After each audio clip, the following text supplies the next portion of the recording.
and welcome to episode 15 of Ripping the Rack podcast. I'm Tim. To my right is... Well, hey there, Tim. It's Brian. Oh, hey, Brian. I see you found your mute button again for the second week in a row. I did. I made it 2 weeks in a row. That's It's a streak, awesome. folks. That's called a streak, not streaking.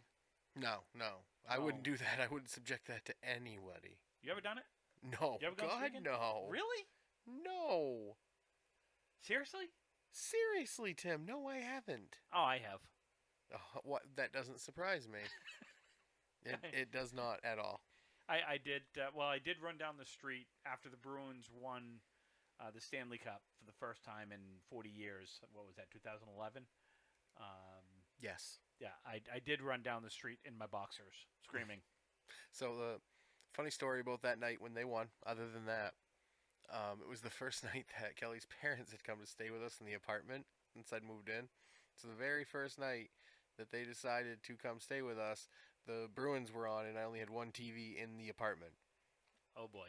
Yeah, so I was like, Kelly was very good. She's like, Mom, Dad, Brian's not going to be very talkative or attentive tonight. There is a very important hockey game on that he must watch. And they were very understanding. Yeah, I did. I let out some tears, and I can tell you, yes, I cried when the Red Sox won in 2004. Yes, I cried when the Patriots won in 2001. And was it one? I don't know. I think it was Who cares? 2001, because then they won again in 2003 and 2004. Cheaters. You jelly. Cheaters. And I don't think I did. I don't think I cried when the Celtics won their last one, 2008 or. Well, you knew it. You knew that everything is possible. It is. But yes, I have gone streaking a couple of times. One was not on purpose. Okay. How is it not? Well. Long story short, apparently, jumping out of a bedroom window because someone came home and I wasn't supposed to be there. That was a long time ago. You're going to incriminate yourself, Tim. No, that was a long time ago. It was good. It was parents. Parents came home. Yes. That's what we're going with. So I jumped out the window and ran down the street laughing.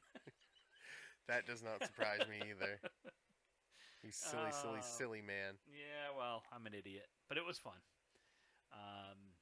So we're going to start this week. We got one question from Ivan Drago's uncle's, nephew's, cousin's, niece's brother, twice removed cousin. Okay. Ryan Drago.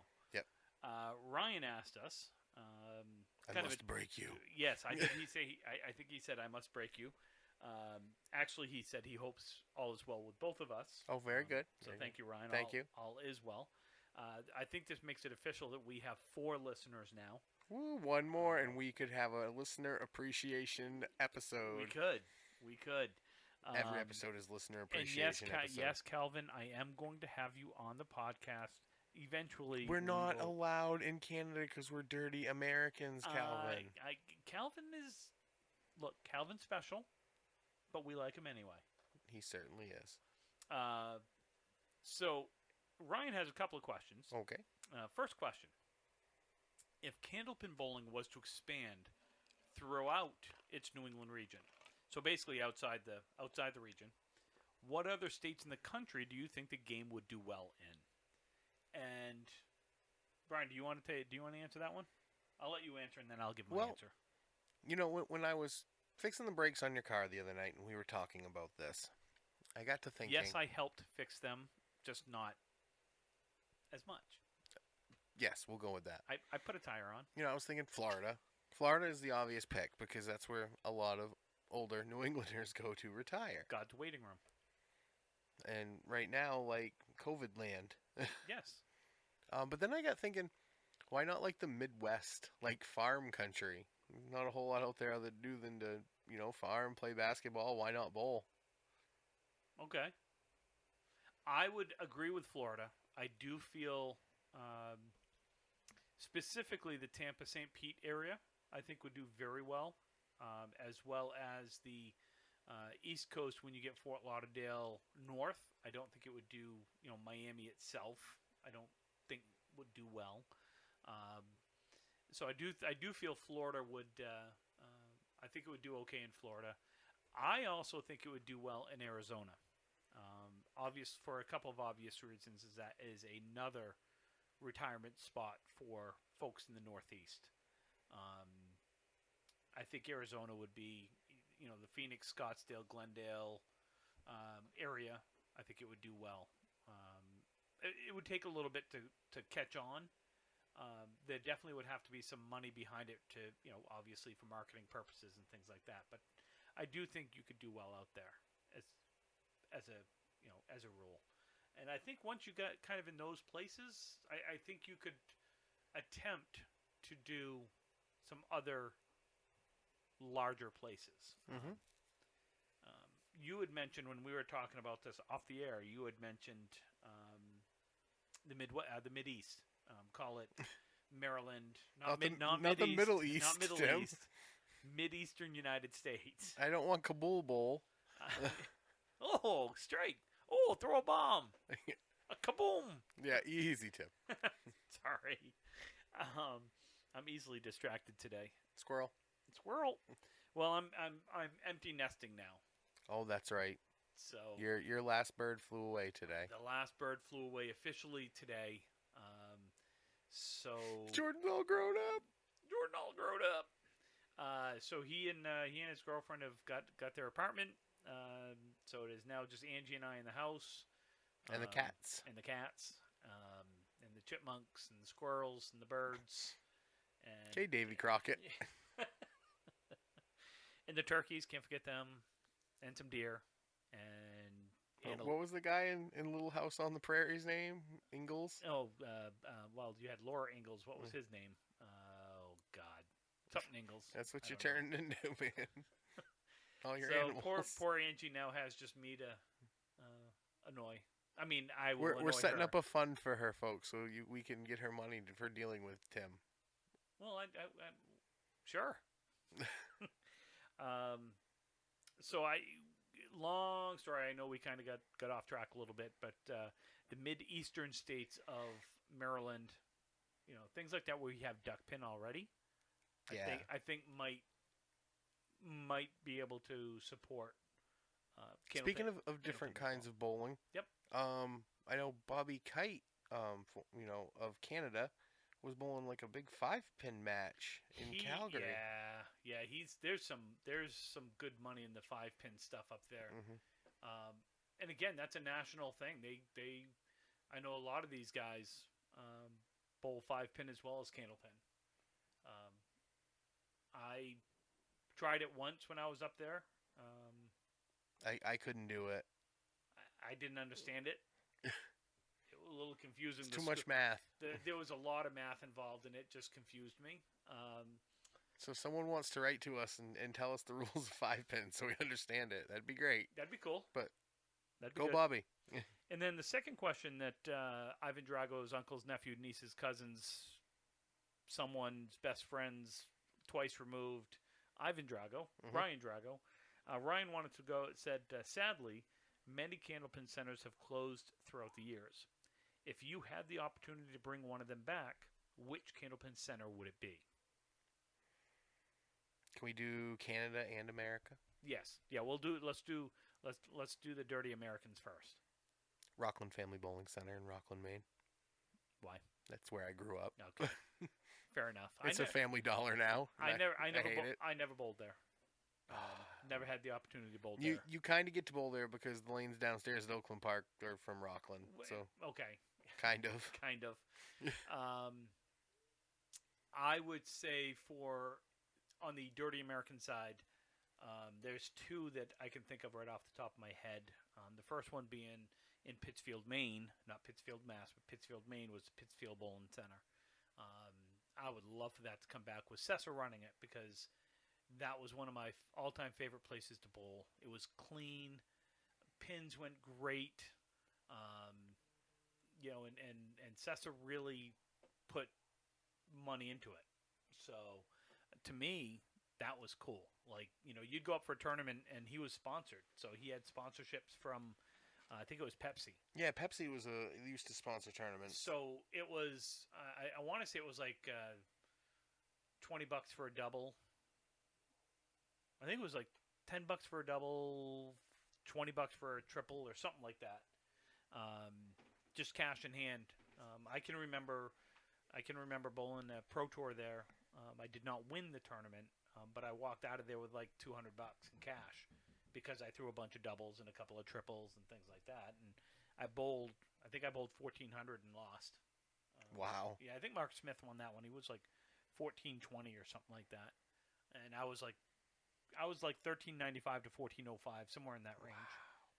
I never got to bowl there. Ah, fun house. Pedals for the the foot pedals. foot pedals. I think Old Town has those. Don't Old they? Town still does. Yeah. Russ hated them because every once in a while he'd kick his back foot out and it'd hit the pedal, and well, that counted. Yep. So, it was At one point in Old Town, if I stomped too hard, I would rattle it just enough that it would do it. So I would say Pittsfield Bowling Center, or go down in like Pilgrim Lanes. I bowled Pilgrim once years and years ago in I think it was Mass Pro Tour, and my 1 year bowling in the Mass Pro Tour, and I enjoyed it. It was a fun place to bowl. So Is that the Mass Pro Tour where you had to pay to warm up? yeah, that kind of got me on that first time. I didn't know. Yeah, it confused me. That's interesting. Yeah. I was like, why is everyone going warming up? They're like paying to go warm up. I'll just wait for them to turn the lanes on. And so they turned them off. They did the announcements, and I'm like, okay, this is a little odd. And then they said, all right, put your first bowler up. Next ball you throw counts. And I just went, oh, shit. This is going to hurt. And I kind of looked, and they're like, what do you... I was like, there's no warm-ups? Like, what have you been doing for the last 30 minutes? It's like, waiting for the people to be done. No, that's not how we do it. I'm like, I have never bowled a tournament where you didn't get to warm up, where you had to pay to warm up. It boggled my mind. So it was a little weird. Yeah. But, it was good. Those are the two lanes in the States that I would look at. And then for our clean cut Canadian friends, Halifax Fairlanes. Halifax Fairlanes, absolutely. 100%. Absolutely. Yep. One of my all-time favorite places to bowl. Absolutely missed bowling there. Hated the drive. Didn't like the 9 hours. Oh god, the drive was just so like. Well, it was 9 hours. Maybe if it was in the summer, it'd be okay. Maybe, but I don't think we ever got up by the pass and didn't hit snow. Always snow through the pass. Yeah. And you get through Moncton, you're like, man, it's getting gray. What's going on? It's bright and beautiful in St. John and all the way up. Then you start to come over this hill, and it's like, oh, it's a whiteout. Oh, great, whiteout. And it's like that for about 15 miles, and then it's rain. It's rain or it's sunshine and fields of wheat all through Nova Scotia. Oh, my God. Longest drive. And don't miss that one exit. Yeah, if you miss that one exit, you best. I don't care if it says authorized vehicles You're only. turning around. Turn around. God. But the Halifax Fairlanes, absolutely, I would say. You know what made that drive better? All the A&Ws on the way. Oh, I love A&W. I love A&W. I wish we had some here. I know, A&W. I think there's one in Vermont. Well, there was one in down around Methuen, up Salem area. Mm-hmm. I don't know if it's still there or not, but I love A&W, especially when they serve it in a nice ice cold chilled glass. Mm-hmm. Yeah. God, that was so good. So there you go. As Ryan says, he goes, if it were me, I'd want to bring back one of my childhood bowling center lanes and games in Cambridge. The other would be Pilgrim Lanes in Haverhill. Because I never got the chance to bowl there. I would have loved to bowl lanes and games. I didn't get a chance to, but they had those odd pin setters that used to like come down and then they'd fold back up. So you watch it when people would punch the spread eagle. Sometimes pins would go straight up, and then like 2 seconds later they'd fall down and change your break completely. That's cool. It's so weird because the pin decks go like, and no one can see this, I know, but showing Tim, like they set and they fold back up. So basically, Brian has his hand up like he's waving, and now he's lowering it down, and now he's bringing it back up. Thanks, Wow. Tim. Wow. This is riveting. Riveting radio. Riveting radio right now. Tim, we got some Got some what? we got some teams coming up for the international, Oh, or the yeah. formerly known as international. Yes, sir. Now the national. Now the whatever they're calling it for this year. Oh, bing bing. So they still are calling it the International Mixed Championships. They are Okay. calling it that. This is the 10th annual. Must be like the World Series of baseball. Yes, Okay. in America. So they are at 26 teams for the 10th International Mixed Championship for August 29th and 30th. Good turnout. By the way, I will say this podcast is sponsored this week by us. For us. For us. For you. For you. To reach us, Ripping the Rack Podcast at gmail.com. Send us some emails. Ripping the Rack Podcast on Facebook. Give us a like. Ripping the Rack Podcast on YouTube. Give us a follow. There we go. Subscribe. Subscribe. Don't forget to pound that alert bell, too. I can't forget the alert. Yes, definitely. So we do have 26 teams right now. And right now, here is the official list of teams that could probably and possibly change by the time we bowl. Card subject to change without notice. Yes. So we have Mona Lamar and Chris Merrill. Good team. Leanne Lowe and Tom Pelkey. Another good team. Katie Witham, Kobe Carrier. Good team. Well, I think we could probably just say all good teams. Oh, okay. Yeah, okay. All good teams. So you're not saying, oh, good team. Okay. Oh, good team. Oh, good team. Brian wants to hit me right now. No, I don't. You're looking at me like you want. You just, there's something about your face. I want to punch it. You want to hit me. Pow. Pow. Pow. Kapow. Are you saying pow? Pow. Pow. Special effects. Okay, so let's start. Right. Let's start this over. So Mona Lamar and Chris Merrill. Good job, right?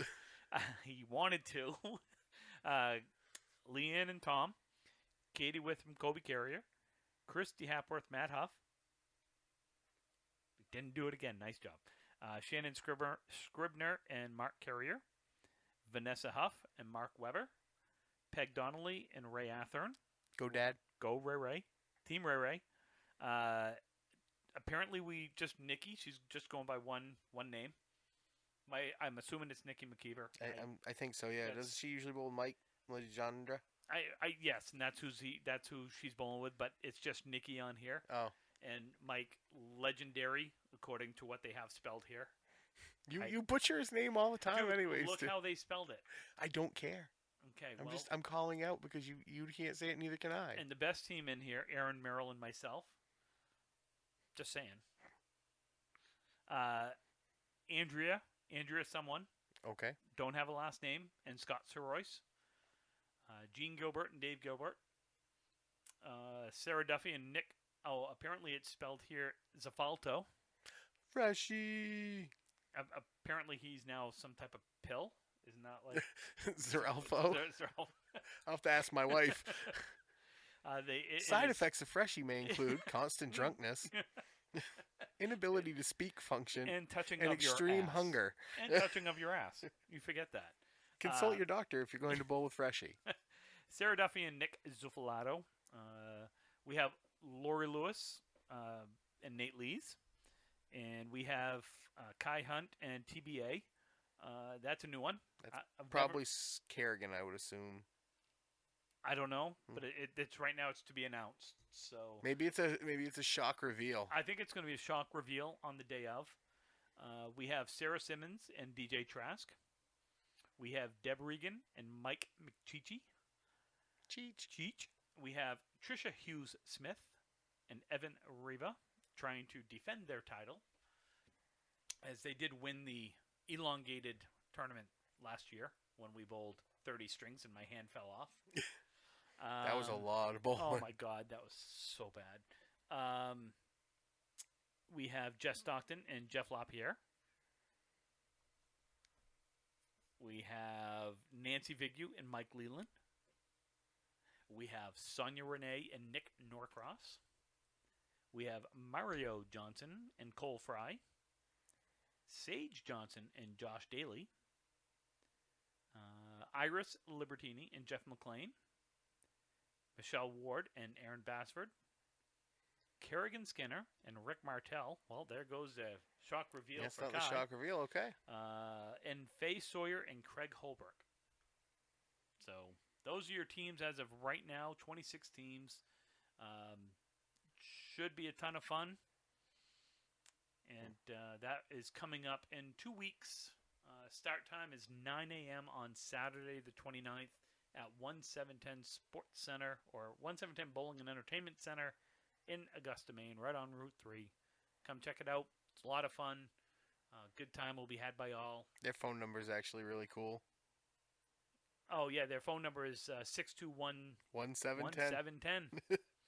So, come on down. Check the bowling out. Maybe if someone's nice, they'll go live during the event at some point or another. It's going to have to be you. I'm not bowling. Well, get a partner and bowl.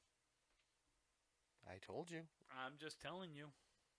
I don't know why you can't listen to me. Do you ever think maybe it's not I can't? No, I know you can't bowl. Oh. Well, I mean, it's obvious. No, I know. So that is the as of right now, the lineup for that tournament. Mhm. Should be fun. So it's a good time. Yeah, it's always fun. Pins go well there. They do. What else you got? What else you want to talk about? Oh, we actually do have something to go on We today. We do. You want to kick it off? Well, I had an idea, and I talked to Tim, and we are going to do the top 25 male bowlers from 1990 to today, so of the last 30 years, who we feel are the top 25 bowlers. These lists are just our personal lists. We don't mean to offend anybody. Yes, I do. Okay, Tim does. I don't. I'm the nice one. My alter ego isn't going to participate, so the nice Brian is going to be here. Aw. But no, like I had an idea to make a list last 30 years, and because I figured Tim's list and my list would differ because Tim's seen more in-person stuff. And this was I struggled with this list, and the reason why, honestly, is there are some tremendous bowlers that I left off for reasons such as they bowled in the early '90s and they got done, Like Charlie. Like Charlie. Charlie, I mean, he was still bowling early 2000s because he won the Worlds in 2001. Right. But he wasn't the same Charlie Milan. That's also 19 years ago, Tim. I know. So I tried to make this list, my personal attempt at this list were bowlers that, yes, they were either bowling in the 90s and they bowled into the 2000s, at least 15 plus years is what I really was looking for. And then if they didn't, maybe they're bowling now, but if they went back, 12 or 15 years. So I did leave off, obviously, some pretty big names. I left people off just because a lot of the 90s stuff is all I've seen is YouTube stuff. Right. So but it doesn't mean that they're not. Feel free to tell us the people that we left off our list you would put on yours. Feel free, because Please. God knows I forgot some, and Brian pointed one out to me when we were talking about this before we went on air, and I was like, "Oh my God, I can't believe I forgot that person." So I had to make some rearranging here, and So what are we gonna do today? Are we gonna do all 25, or do we want to do? I figured we could break this segment up over 3 shows, so I figured we could do 25 to 16 today. Yep. Next week will be 15 to 6. Yep. And then we'll give a big segment to the top 5 on our lists. Fair enough. All right. So you want to start? Sure. All right. My number 25 bowler is Mike Poulin. Get to see Mike a little bit in the Worlds when I first started bowling, when the New Hampshire All-Stars were still firing on cylinders, and always saw this dude who looked like the wonky version of Mario from Mario Brothers on the lane, just throwing a super smooth ball and destroying racks of pins. Yeah, no, Mike. And bowling anchor on a team that's very, very accomplished. Yeah, no, Mike was a great bowler. Left-handed, smooth, out of New Hampshire. Solid pick. My number 25, I had Russ Neely. Very good pick. I struggled putting Russ on this list for the simple fact is he bowled up through about 2003, 2004, 2000, somewhere in that early 2000s.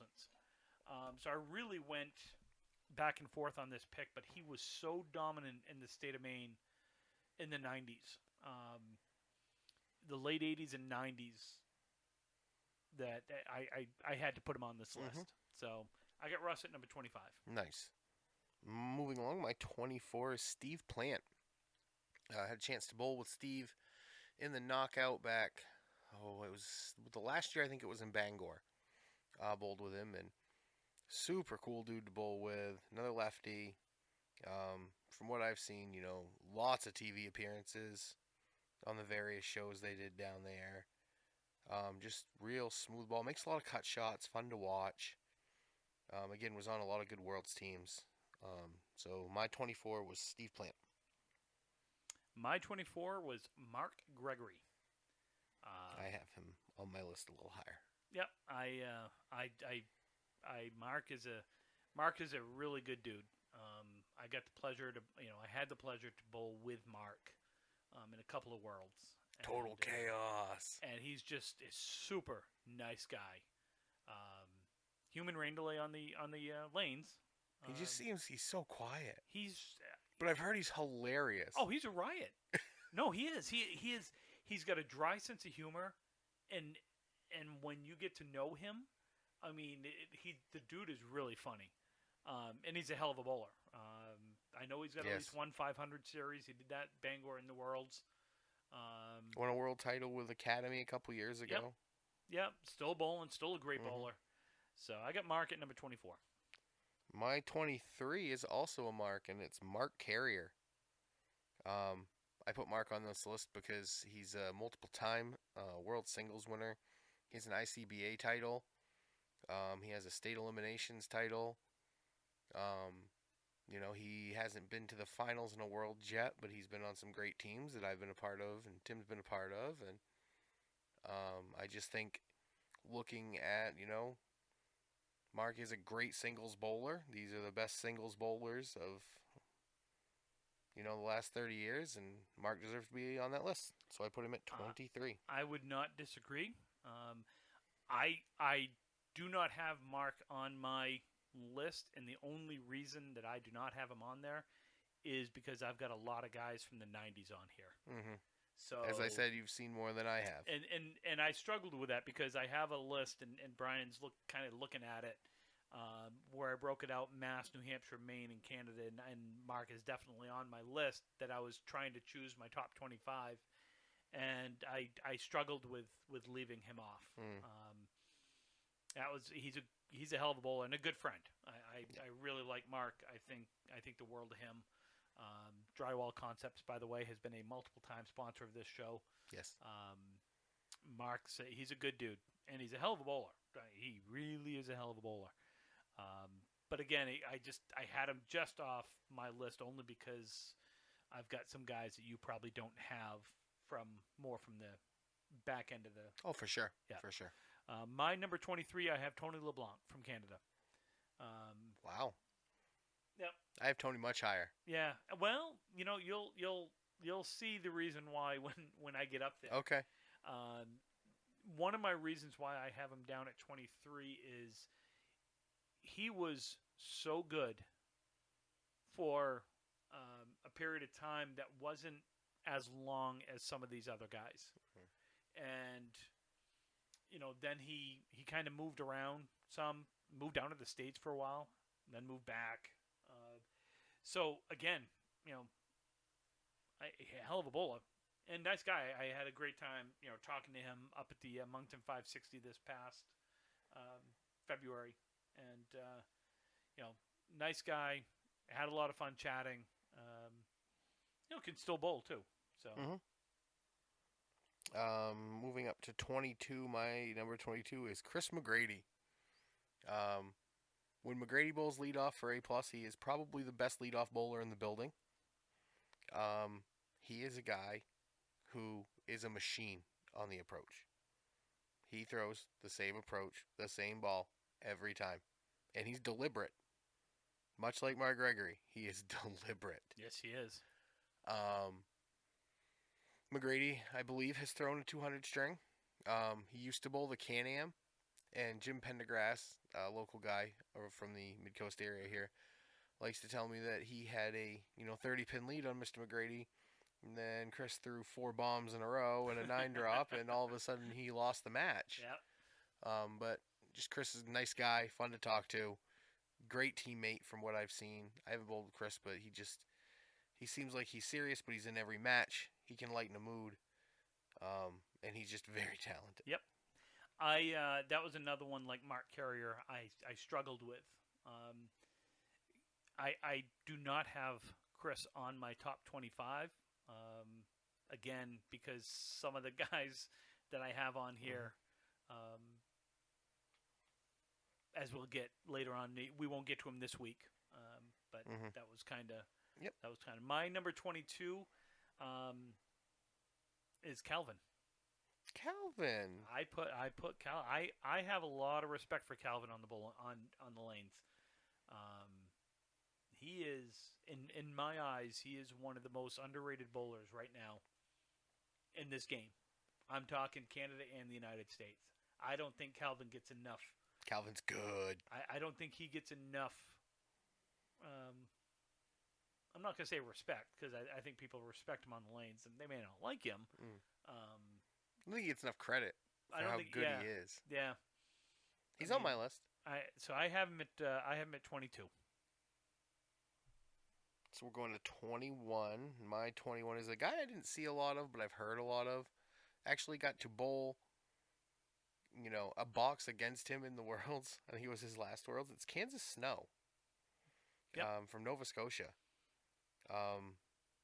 He took a team, that DeGraff team that year, and he made them a different group of bowlers, and they gelled, and they made the playoffs. They shocked a lot of people. Wasn't that the year we were like, oh, what's this team? Oh, Sean Dion looks like he's going to eat me, so now I'm really scared. But Kansas just, from what I've seen, and then watching I believe it's the 93 final, the first year they win that. Yep. And you could tell, he's a great bowler. Kansas was a great bowler. He truly was. I had him on my list, and then he made my first cut. Unfortunately, he did not make my final cut when I started going through. Kansas was a hell of a bowler. He really, really was. I got a lot of respect for what he did for the game up there. One of the original organizers of the Worlds. Yep. So my number 21 is another Canadian, Corey Smith. Corey. Yep.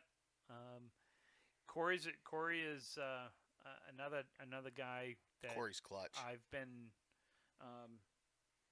had the pleasure to watch bowl for quite a while, and was really looking forward to bowling with him in the mixed worlds this year. Unfortunately, damn you, COVID, that ruined it for this year.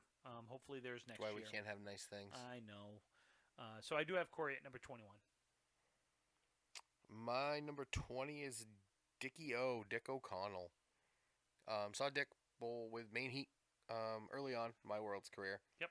And just he looks like he was plucked out of a different era, just with his approach and the slide and the big arm hook, and it's fun to watch him bowl. And he looks like he's always trying to beat you but not show you. Very, he's focused. He was a gentleman. But when he gets off the lanes, he's hilarious. Yeah. But he has that laser focus, and I've seen a bunch of the old Channel 5 stuff in the skins, and man, he made some shots. Oh yeah, made a lot of shots. Yeah, I had the pleasure of bowling with Dickie on that Maine Heat team, and he was fun to bowl with, and a hell of a teammate. I mean, it didn't matter if we were up or down, how he was bowling. He was in your corner. He wanted to bowl every string, and he was not a spring chicken that year. And he, but he had your back. Like there were several times where, I bowled, fourth or fifth at the time, and I don't know if I missed. It was early in the string. I kind of remember I missed what really should have been an easy shot, and I just rushed it, didn't take my time, and I just remember coming back, and I was obviously pissed off at myself and saying some choice words and everything else, and he just kind of looked at me and said, "Dude, forget about it." Well, he didn't say "dude," but it was like, forget about it. Just look, you're good. You're good. He goes, you're going to be there when it matters, and that's all that counts. So don't worry about it. It's just one of those things. Mhm. I do have Dickie on here. I got him up a little higher. My number 20 is Dave Godwin. Davey. Tremendous amount of respect for Davey. He has done some clutch bowling. He's bowled anchor. He's bowled first. He's bowled in the middle. He's done everything that really that you can in this game. His comeback last year in the mixed worlds, yes, it was against my team. Yes, it hurt. Was really cool to see because again, I'm friends with the dude. I think the world of Davey. I've got a lot of respect for him. But when you're down 17 with 2 boxes to go, and the crowd is very much against. I'm not gonna say they were very much against him because it was pretty even. And when you throw, you make a great shot for a spare, and then you throw an absolute bomb on it. Takes a lot. Mhm. So I get Davey at number 20. My 19 is Brian Bernatchez. Brian is it's a fun guy to watch bowl. He's a great karaoke guy, by the way. Brian Yes. can sing. He could sing.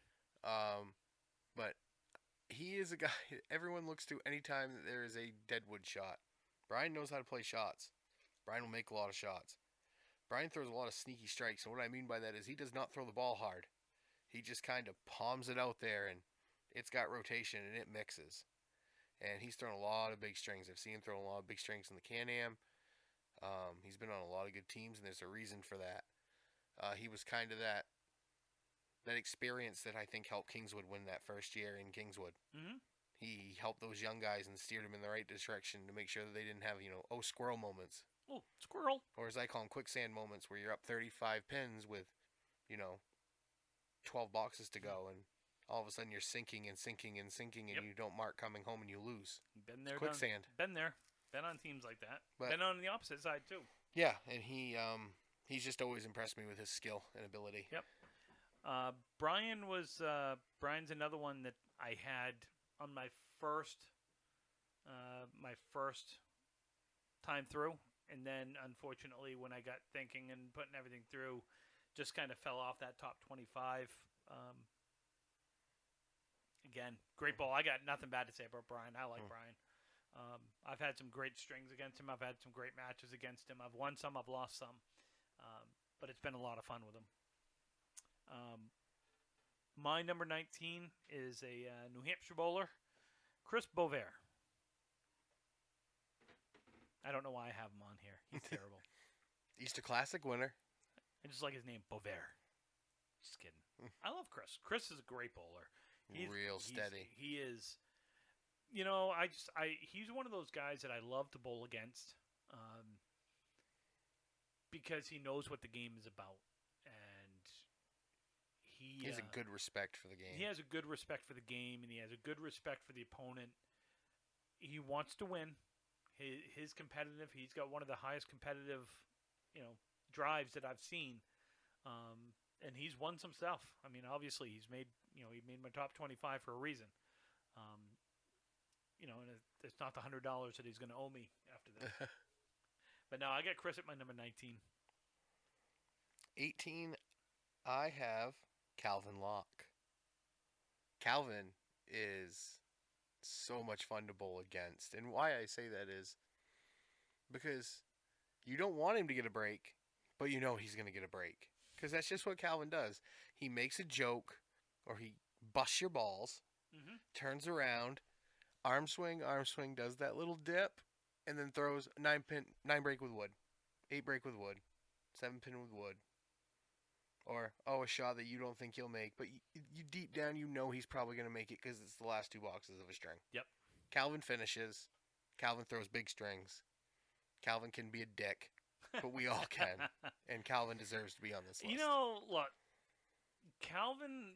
The thing with Calvin is there's two things that I've figured out with him. Calvin reminds me of Ricky Henderson. If Calvin talked to the third person, he would remind me of Ricky Henderson. Calvin is going to tell you what you don't want to hear, because frankly, he doesn't care. He's the truth. Yes, he's Paul Pierce. He's the truth. Mm-hmm. But Calvin just tells it like it is, and people don't like that. Not all the time. So I respect him. I like Calvin. Yeah, You Calvin's a good bowler. Yeah, he's a good bowler.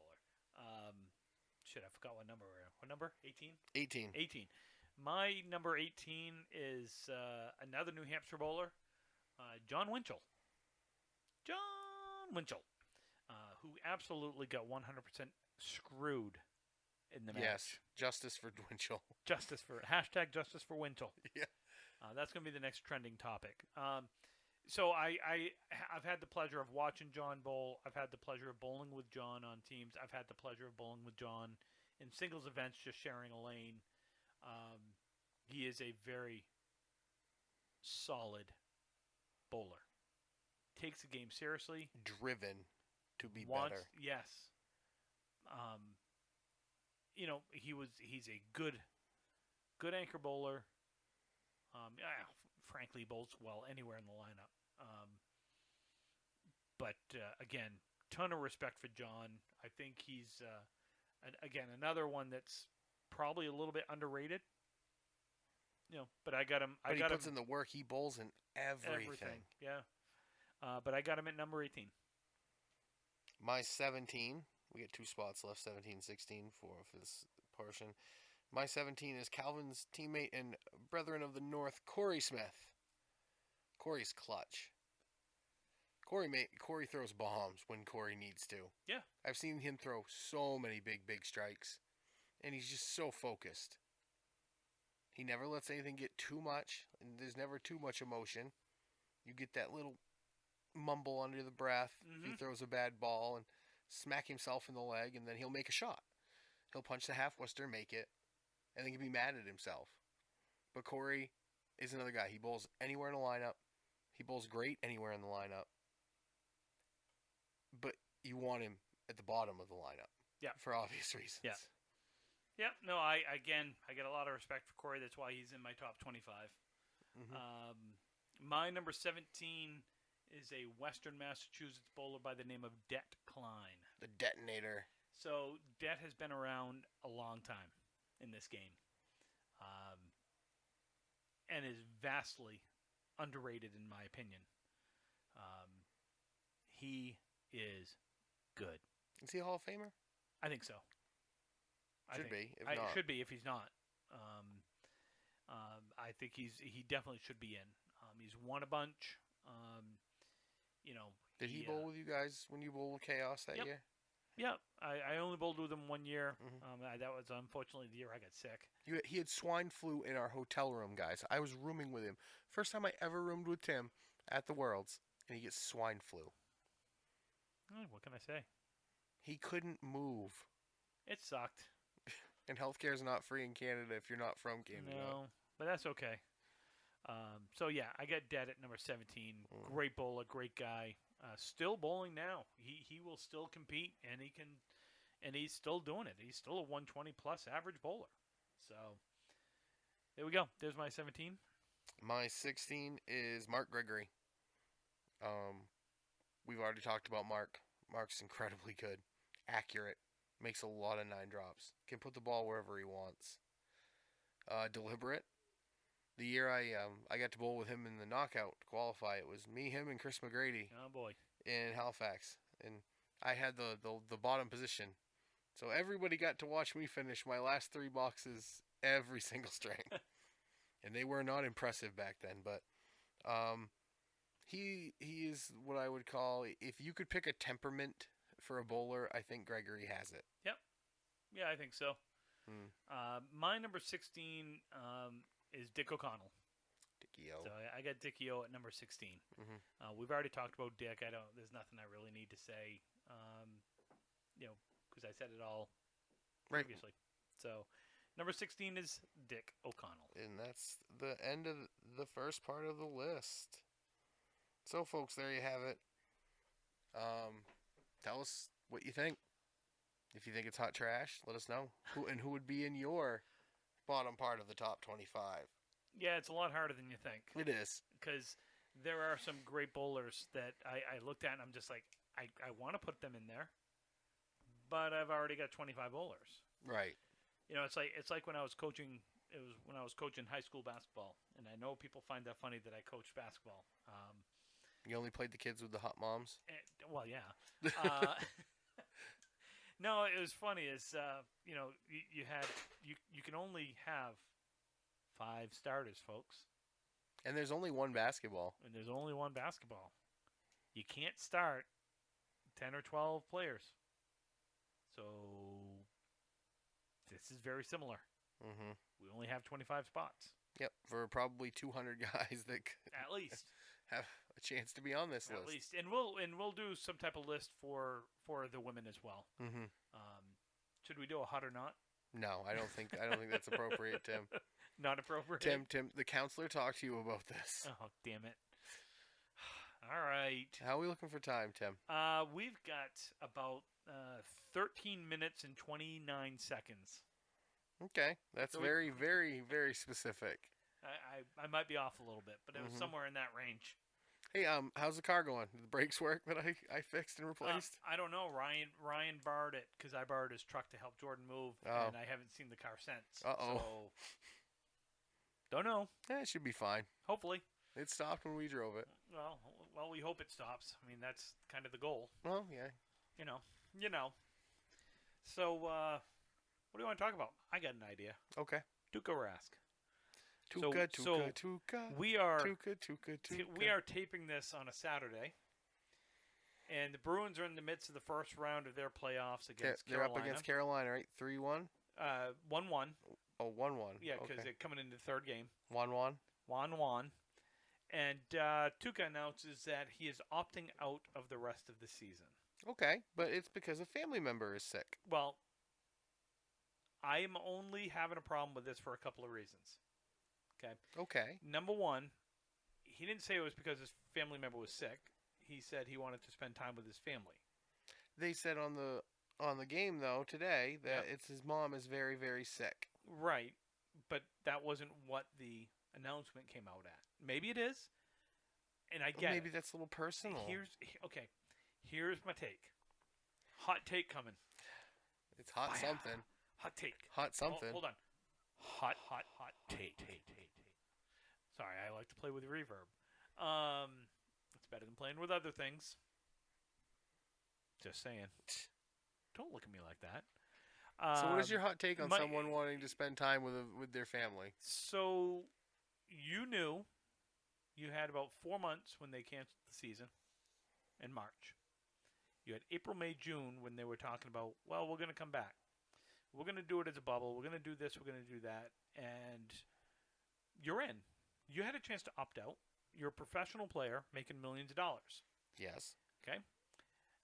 You show up. You quarantine like you're supposed to. Mm-hmm. And then you play 4 games where you look like ass. The whole team. Yeah, but you especially kind of look like hot garbage. And you especially look like hot garbage, meaning, dude, your head is not in this. Right. Okay? Hear me out. I'm not done. Oh, you're done. Why don't you opt out before your playoff starts? Why get 2 games in and realize you're playing like hot garbage and be like, you know what, my head's not in this, and I've got a sick family member, and I've got a young baby, and I've got 2 other kids, and blah, blah, blah. I get it. So my simple take is actually pretty simple. You made the decision to support your team and to be there. I believe you had plenty of opportunity to opt out. Plenty of opportunity. This is not the first time that Tuukka has done this. He has done this before where he's left the team for quote-unquote personal reasons and then come back. I believe, in my heart of hearts, this will be the last time you see Tuukka Rask in a Bruins uniform. I think one of two things happens. Either A, I think he retires because he's talked about it before, or B, I think the Bruins release him next year. So he's not allowed to be like, wow, quarantine sucks. Oh yeah, hockey's coming back. Oh well, my mom's real sick. Well, maybe if I go play hockey, my mental health will be better. Maybe I need distraction. He goes there, plays like hot garbage. Well, maybe this wasn't the distraction I need. Now I'm even more miserable. He's not allowed to make a mistake in judgment. No, he is. Absolutely, Just- 100%. Well, you just said, well, he made this decision. Let's he cut had his ass. plenty of opportunity to You make just it. went old apprentice Oh my Donald God. Trump on him. You're fired. You're fired. Yeah, you're fired. Look, I'll say it. I am a fan of Tuukka Rask as a goalie. I do not believe, in my heart of hearts, that he is a big time Timmy Jim. I didn't say he was a big time So- goalie. I'm okay with moving on from him. They got a couple of great goalies in their system, and they just picked up the #1 college goalie in Swayman. So Maybe they were planning for this, Tim. maybe, I don't know. I Why have is a, everything all wet, Todd? I I don't know. I don't know, Margo. Margo. I take umbrage. I just wanted to use the word umbrage. I don't know why. Because you like to use big words. I know. It's like photosynthesis. I just like the word. What is this, your word of the day calendar? No, that's something I remember from a sixth grade science No, you test. don't remember from Billy Madison. Nope. Chlorophyll, more like Well, borophyll. No, sixth grade. It was. I almost think that my mother kept this science test because I got 100 on it, and it was the. It's the last it time was- Timmy ever got 100, No, folks. it was like some national science test that everyone had to take, and I was the only one in the school that got 100, and I beat out like. Man, I bet you had to beat the women off of you in oh school, my God, didn't you you? have no idea. No, oh my God, I almost. You want to hear about my chlorophyll? No, more like borophyll. Oh my God, you just said I had to beat off every woman, and I just went straight to.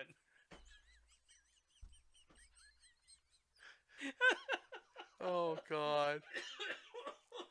We're off the rails, folks. We're off the rails.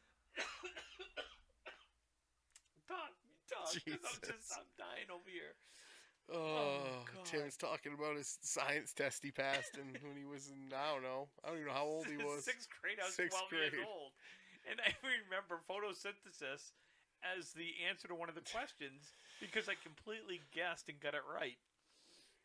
You are Chris my Farley and God. Tommy Boy, aren't you, Herbie Hancock? Oh, What's your God. favorite Chris Farley movie? Oh, boy. And you're wrong if it's not Tommy Boy. No. Tommy Boy is probably my favorite. Yeah, I would say Tommy Boy. But I'm sorry, I just went totally rated R on the whole beat off girlfriends, Man. and I'm like, and all I could think of. R, you went straight to X, you I went dirty-minded straight to- individual. I did. I went straight to X on that one. Well, you're the one that said beating off, and all I could think of was, That's all you think of anyways is beating off. hey, we are not talking masturbation on this show. No. This is No. not Dr. Ruth Westheimer. Dr. Ruth is awesome. It's the best thing to watch Oh. late night when you were a kid. Oh was my Dr. God, Ruth. I used to love watching Dr. Ruth. Oh boy, this show has totally gone off the rails. It has, but it'll be okay. What do we got for time? We got about 5 minutes. Okay. So next week, I am trying to get a special guest interview. Ooh, Hoping to have that for next week. very cool, very cool. Yep, I'm not going to announce it because this person is very reluctant for some reason. But I'm going to use my powers of persuasion So we're not having it next week, folks. or chlorophyll. Oh God, more like borophyll. Borophyll. Chloroform is what you meant. Like the knockout stuff, that's chloroform. Oh yeah, Not Whoops, son of a chlorophyll. gun. Dr. Tim. Oh, oh, God, we have fun. Super secret interview from Timmy. Not using chlorophyll or chloroform. Yeah. We would have done the poll, but no one even bothered to respond. So. Well, no, it's kind of on us because I never put it up on the. Yeah, but people we- listening never put comments up. Well, that's true. You guys all suck. No, you don't. We love you. No, I want to go heel. I want to be the heel here. You can't be the heel. Why? You can't be the heel. Dude, I would make a great heel. No, you wouldn't. Yes, I would. No, you wouldn't. You're... Oh my God, I would be an awesome heel. I would be a heel that people love, though. Not a face. I'd be a heel. Right, you'd be a cool heel. I'd be a cool heel. Like how the NWO was a cool heel. Yes. Stone Cold Steve Austin was supposed to be a heel. That didn't work out very well, though. I love Stone Cold. Yeah. Best heel in the business right now is MJF. I don't even know who MJF is. He's from AEW. Check him out. Best heel in the business. Well, I don't watch AEW. Well, you should. I don't watch wrestling anymore. No, you should. Or you shouldn't. Do whatever you want, because who am I to dictate what other people watch? That is true. So how's your other podcast going? Really good. So you want to plug it a little bit? Go ahead. Yeah. So it's Dudes and Belts. It's John Starner's podcast that we do. Me, Josh Rio, Mark Ritchie, Jeff Walsh. Every Sunday night at 9 on Starner's Twitch channel, Johnny Death Drop. Last week we got Tim to get involved. It's a chat cast. So, you pop in and you can ask questions and communicate with us and, participate in the chat. We're doing top 10s. It was pretty cool. I'll admit Yeah. that was my you guys popped my cherry on that. I love doing that. Yeah. So. Yeah. But this week is top 10 finishing moves of all time. It better be the Brain Buster. No, Tim. Yes. No. That is the best finishing move. I'm getting on that chat. I thought your favorite finishing move was the Angry Dragon. I thought that was your favorite finishing move. For those of you that don't know what the Angry Dragon And you're not is, going to on this podcast. please do not Google that. Just trust me on this. No, I made a list, and it's really, really hard to not She said. put RKO up there. Just with everything out of nowhere. RKO out of nowhere. And all the memes. And Yeah. we were on vacation. Kelly and I were. And we were on a cruise, and we were at port. And I think we were in Nassau, and we're in the beach. And this guy just yells, out of nowhere, and just RKOs his girlfriend into the ocean. And she gets up, and she's all mad. She goes, I told you, no wrestling moves this week. That would be awesome. That's funny. So anyway, yeah. So as far as your podcast goes, it was it's Starner's podcast. Yep. It Johnny was, Death Drop is the Twitch channel. Yeah, I logged in. We got the old man Tim on Twitch. So I got on. It was like 11 o'clock at night, and I was like, I'm gonna check. Oh, they're on still. Okay, well I get on, and next thing I know, it's like midnight, and I'm like, oh my god, I gotta go to bed. He got a shout out. He did. I He did. joined right in, and then Yeah. we welcomed him, and Fuller knew who it was as soon as you got on. Yeah, he did.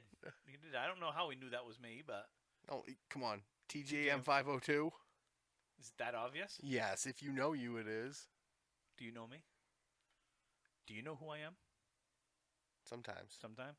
Mm. Okay. So yeah, give him a Give us give him a a watch, follow and a follow. like on Twitch, and throw a subscribe that way too if that's something you do. I know I'm not really familiar with Twitch. I know there's stuff behind subscribes and coins and things like that and follows. So Bitcoins. I don't know if it's Bitcoins, but I hope not, because I don't have any. support John any way you can. And Johnny Death Drop is the Twitch channel. Okay. Dudes and Belts Sunday nights, 9 a.m. Eastern Standard Time. You want to try that 9 again? p.m. Eastern Standard Time. Johnny does stream other stuff though, content. So check Okay. out his channel too. But 9 p.m. and the chat cast. Guys, please, please, please reach out to us. Let us know what you want to hear. Let us know what you like. Let Brian know what you don't like. Don't let me know, because I'm Tim's a fragile, I am a- delicate flower. fragile. reach out, let us know what's happening. More than happy to talk about what it is that you guys want us to talk about. So next week we will do 15 through 15 6, through 6. and then In 2 weeks, we'll do the top 5. and then we'll have some other things to talk about as well. I'm sure. Oh, yeah. We'll get some sports. We'll get some entertainment. Fall leagues are starting up. Support your local bowling centers. Yep, fall leagues are starting up, and eventually I'm going to get Brian to actually laugh on this podcast. I am. He might. I am going to get there. He might not have me to the point he had me laughing when we played golf last, but all the car ride up when we were literally crying, we were laughing so hard. I was snorting. Oh my God, yes. He might get me at some point if I laugh that That hard. was so funny. What the hell are we talking about? We can't talk about it on air. Really? I don't even remember. I'll tell you. Oh yeah. my God, Yeah. was it my first time? Yes, it was. Eventually, that might be a story for this podcast. Oh, I don't know. Oh, I think it might be. Yeah. All right. All right, guys. Look, we're a little over time. We appreciate the listen. Reach out to us. Let us know what's going on. This is Ripping the Rack podcast. Be safe. Be healthy. Have fun. Be kind. All right, guys. Appreciate it. Have a great week, everyone.